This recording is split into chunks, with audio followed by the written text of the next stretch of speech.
алейкум, урматтуу мусулман мекендештер, урматтуу кыргыз элим. Сиздердин келе жаткан мына 2 күн калды. Курман айт байрамыңыздар менен куттуктайм. Ошо Курман айт бардыгыбызга ушул соопко Алла Таалам сооп берген болсун. Кимибиз курманчылыкка мүмкүнчүлүгүбүз жок болгон болсо, ушул курманчылыкта бардыгыбызга Алла Таалам мүмкүнчүлүк берген болсун. Бүгүнкү күнү Кайрымдуу бол коомдук кайрымдуулук фонду Азамат Байматов жетектеген эл менен сиздер менен биргебиз. Ушу сиздердин ынтымактуулугуңуздар менен, бардыгыбыздын ынтымактуулугубуз менен ушундай жакшы иштер болуп атат. Бул албетте бардыгыбызды кубандырат. Мына биз ушул айттын айтып кеткенибиздин себеби, бул айт күнү бардыгыбыз кубана турган күн. Бардыгыбыз бир жакшылык ишти кылып, жетим жесир керей кембагалдарды кубандыра турган күн. Бул Пей Ибрахим алейхисаламдан калып келаткан бизге важип амал болуп эсептелинет. Ар бирибиз колунан келген курманчылыкты чалып, бирөөлөрдү кубандырышыбыз керек экен. Мына бул курманчылык өткөндө айтып кеттик элек, байларга важип, кедейлер алыш керек деп. Кедейлер дагы соопчулук кылгысы келет экен да негизи. Мына Билал разияллаху анху, пайгамбарыбыздын азанчысы, кедей болгондуктан ошо Курман айт келгенде баардык байлар өзүнүн төбөсүн союп атса, малын союп атса, кочкорун союп атса, бул дагы карап турбай бир корозуну курманчылыкка чалган экен. Кийин пайгамбар Расул саллаллаху алейхи вассаламга келип, "Я Расулулла, мен бир корозум бар эле, ошону курманчылыкка чалдым" дегенде пайгамбарыбыз күлүп, азанчыны курманчылыкка чалдыңбы деген экен да. Бул короз курманчылыкка жатпайт негизи. Курманчылыкка жатпайт, болгону сооп үмүт кылуу, сооп талабында мен дагы элдин катарынан калбайын деген максатта ушундай курманчылык чалган экен. Анан биздин фондко дагы катышып, ушундай өзү ооруп атып, бизге салым кошкондор бар. Пенсиясын алып атып, пенсиясынан салым кошкон мекендештерибиз бар, апаларыбыз бар, аталарыбыз бар. Мына ошолорго дагы биз терең ыраазычылык билдиребиз. Өтө ыраазыбыз. Ушундай 1 сом болсо дагы ошонун жарымына 50 тыйынын бөлгөн мекендештерибиз бар да. Алла Таалам кабыл кылсын бардыгыңыздарды. Алла Таала бул нерседен кемитпейт эч кимди. Алла Таалам өзүнүн убадасы бар. Бир бергенге мен 700 эсеге чейин көбөйтүп берем деген Алла Таалам өзүнүн убадасы бар да. Буну түздөн түз ушундай ишеним менен аткарсак, буюрса болот. Бул айтылып келген нерсе болот. Мына Куран 14 кылым мурда айтылган болсо, ошол Курандагы айтылган нерселер азыркы күндө болуп атат да. Бул болуп келет.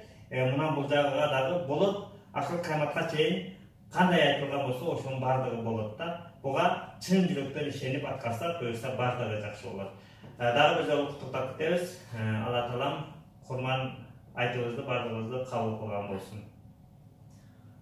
Assalamu alaikum, урматтуу мекендештер, урматтуу бир туугандар, бүткүл бардык мусулман бир туугандарыбызды, бир боо мекендештерибизди ыйык майрамыңыздар менен куттуктайбыз. Ушул ыйык майрам бул биздин бүгүнкү түшүнүгүбүзгө салып караганда мусулмандар үчүн эң чоң акция болуп аткандык. Бул акция ушу сооп очкосун таап калуу. Мына ушундай курмандык чалып, акыретибиз үчүн аракет кылып калуу. Ушундай сыяктуудай түшүнүк менен кабыл алып, бүгүнкү күндө көп мусулмандар ушул эртеңки Курман айтка чоң даярдык жасап атат. Эми бул жерден биздин айтайын дегенибиз, Кудай буйрса ушул сооптагы сапарында биз сапарга аттанганбыз. Биз менен бирге сапарлаш болуп аткан ар бир мекендешке биз терең ыраазычылык билдиребиз. Эмнеге дегенде, жалгыз адамдын же бир адамдын колунан эч нерсе келбейт экен. Анткени коомчулукта көп муктаждык болуп аткандыктан бул маселени коом менен чечүүнү туура көрүп, мына ушул иштер жасалып келет. Бирок биздин айтайын дегенибиз, мына сиздер көрүп турган мына ушул кайрымдуу бол коомдук кайрымдуулук фондуна туш тараптан келген кайрылуулар мынакей. Мына мындай биздин мекендештерибиз төшөктө жатат. Ушундай кыйналып, бул бир үйдө бир адам эмес, бир үйдө 4 адам төшөктө жаткан мекендештерибиз мына минтип документин көтөрүп келет. Мындай мекендештерибиз бар. Кырмактай балдар, кыйналган кыргыздын кичинекей наристелер биздин күнүнө 30га жакын биздин бир туугандарыбыз мына ушундай арыздар менен келип кайрылат. Бул ар бир кайрылуу келип алып, жөн эле айтпастан жанына баткандыгынан ыйлап, ушул жерде ыйлап жардам сурап келген мекендештер биздин жүрөгүбүздү оорутат, жүрөк канайт. Эми баарын эле жардам берип, баарынын жашоосун жакшы жакка өзгөрүшүнө себепкер болгубуз келип атат. Бирок биздин бүгүн алыбыздын жеткен жерине чейин иш жасап атабыз. Андан ашканда алыбыз жетпей калып аткандыгы өкүнүчтүү болуп атат. Бирок Кудайдан үмүтүбүз чоң. Кудай буйруса, биз бүгүнкү күндө ушул ишти жасаганыбызга да Кудайга шүгүр, ушул мүмкүнчүлүктүү болуп аткандыгына биз дагы аракет кылабыз, дагы да көп иштерди жасаганга Кудай насип кылса буйруса. Анан мына ушундай мекендештерибиздин кайрылуусу өтө көп. Анан бул жерде мынакей биз эртеңки Курман айтка список даярдадык. Өтө оор муктаж адамдардын мынакей списоктары бул жерде ушул жерде тиркелип турат. Кудай буйруса, алыбыздын жетишинче мына бизге ушул фондко келип кайрылууларды карасак, 3000ден ашык бизге келип түшкөн арыздар бар экен. Мына ошол 3000ден ашык арыздын ичинен биз өтө оор муктаждыктагыларын дагы тандап карап алып, эртеңки Курман айтка курбандыкты Кудай буйруса аракетин жасап атабыз. Биз эртең Курман айтка ошо малды алуу аракетин 20 күнү алайын деп атабыз, Кудай буйруса. Анткени ошол 20 күнү алабыз. Ага чейин биздин колубуздан келген болушунча чогулган акчага аракет кылып ошол малды алуу аракетиндебиз. Бирок биздин ошол жасап аткан иштерибизге, демилгелерибизге дем күч берип, туш тараптан колдоо көрсөтүп, ошо демеушүлүк кылган мекендештерге биз терең ыраазычылык билдиребиз. Мына Курман айттын урматына Америкада туруп, ошол жердин аркы четинде туруп алып бизге кол сунган мекендештерге ыраазычылык. Ошол жактагы биздин агаларыбыз бар, эжелерибиз бар. Бизди мына азыр көрүп турган болсоңуздар, сиздердин берген аманат сөзсүз түрдө дарекке жетет. Жеткендигине биз кепилдик беребиз. Анткени бул кол сунуунун эмеси аманаты өз дарегине жетиши керек деген бизде чоң принциптер менен. Анан мына ошол Америкада туруп, мына Америкадагы Дестин шаарындагы Флорида штатында биздин ошол мекендештер бар экен. Ал жактан ошол бир мекендешибиз акция кылып, $1 болсо да чогултайлы деп $200 топтолуп кече күнү узатышкан. Дагы да аракет кылабыз, Кудай буйруса дайыма кызматташканга биз колубуздан келишинче аракет кылабыз деп жылуу пикирлерин айтышты. Андан тышкары Россиядан жөнөткөн биздин мекендештерибиз болуп атат, мынакей кече күнү айтып өттүк. Сбербанктан которгон мекендештерибиз бар. Бишкек шаарынан келип алып, ошол өзүнүн колунан келишинче 500 сом болсо дагы салым кылып коеюн, үй бүлөм атынан деген мекендештер бар. Мына Молдек айтып кеткендей, пенсиядагы апаларыбыз бар. Ошол пенсиядагы энелер келип өзүнүн салымын кошуп атат.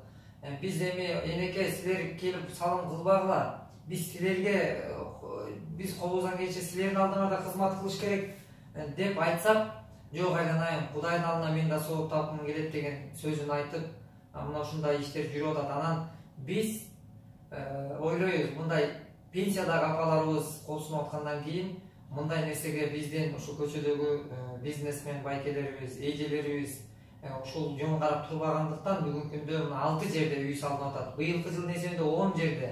Ушул Курман айттын да урматына дагы жалаң эле ошол нерсе менен эмес, бул жакка дагы ар бир ушул нерселерге көңүл буруунун аракетиндебиз.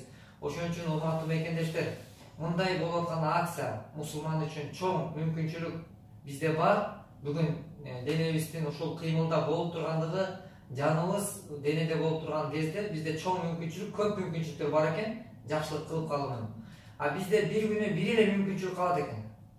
Биз денебиз кыймылсыз калып калганда, биз үчүн бир гана Куран гана жетиштүү болуп калат экен. Бирок ошол күндү күтпөйлү, урматтуу бир туугандар, мекендештер, ал күндү күтпөйлү. Ошол күнгө чейин сооп таап калып, ушул акыретибиз үчүн аракет кылып калуу жолунда бүгүн кайрылуу болуп коомдук фонду жан дили менен бүгүн кызматта Кудайым буйруса. Анан ошон үчүн ар бир мекендешти биз менен сооптоо жолунда сапарлаш болууга чакырабыз. Анча-мынча бир кемтигибиз болсо, кемчилигибиз болсо кечирим сурайбыз. Бирок биз түздөнүү аракетиндебиз. Кудай буйруса ошо кемчиликти толуктоо аракетиндебиз. Ийгиликке жетишүү ушундай аракеттер жүрүп турат Кудай буйруса. Ошон үчүн ар бир мекендеш кээ ыраазычылык билдирип, жана ушул эртеңки келе аткан Курбан айт майрамыңыздар куттуу болсун. Чалган курбандыктар кабыл болуп, Кудай буйрса мекенибиз, өлкөбүз өнү өскөн катарында, өнү өскөн өлкөлөрдүн катарында болуп, элибиз бакубатчылыкка жашап, жыргалчылыкта жашаштыгын Кудай насип кылган болсун. Мени бир арызды, урматтуу мекендештер, бир арызды бир эле кайрылууну сиздерге окуп берейин. Мында жазыптыр. Кайрымдуу бол коомдук фондунун жетекчиси Азамат Байматовго менин арыз берүүмдүн себеби менин кайнем биринчи топто окумай, күйөөм экинчи топто окумай, анын эки иниси кайнелери, эки иниси бирөө дагы эмес, экөө теги экинчи топто окумай. Булар болгондо дагы муун оору, колу иштебейт, буту иштебейт. Басат, бирок жумушка жарабайт да. Бир үйдө 4 майып бар. Мына ушуларды багып карап аткан ошо келинге чоң рахмат. Мына ушундай мекендештерибиз толтура. Мындай аз кайрылуулар бизде толтура. Ар бир үйдө 3дөн, 2ден деген майыптар өтө көп эле да. Анан биз буларды ушундай ушмойдон биз мына кайрылууну окуп атабыз. Биз буга бир жолу коляска алып бергенбиз, колдон келген жардам берип, кийим-кечек алып берип атабыз. Көз менен көргөн башка да буларды. Ошондойлорго биз кайдыгер карап отурганыбыз деле өтө туура эмес болуп калат. Келиңиздер бир туугандар, карап отурбайлы. Бул күндөр өтүп атат. Дагы деле өтө берет. Жардам берсек өтүп кетет да. Ошон үчүн бир сом дагы болсо, жакшы сөз дагы болсо, салымыбызды кошуп калайлы. Ассаламу алейкум ва рахматуллахи ва баракатух.